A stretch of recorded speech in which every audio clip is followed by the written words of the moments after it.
د اټک نه تر کابله وجل کېږم، زه افغان یم بې اجله وجل کېږم. زه د خر دښمن په غم باندې غمجن یم، زه په ورځ کې څو ځله وجل کېږم. چار چاپېره مې نظر کړو غیر څوک نه و، زه په خپل کور کې په خپله وجل کېږم. زه دا ستا په خولو د خدای جنت له نه ځم، تا کړی ژوند زه ملا ګله وجل کېږم.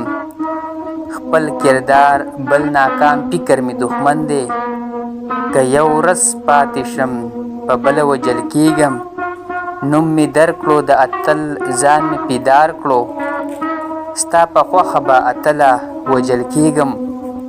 زه خو ګل یم که راځې عمر مې کم وي، د موسم سره بلبله وجل کېږم. ته په کوم نظر زما مینې ته ګورې، زه خو ستا په سر په تله وجل کېږم. په دې لار را سره مل شه یم یوازې، د بهرام وزیر غزله وجل کېږم.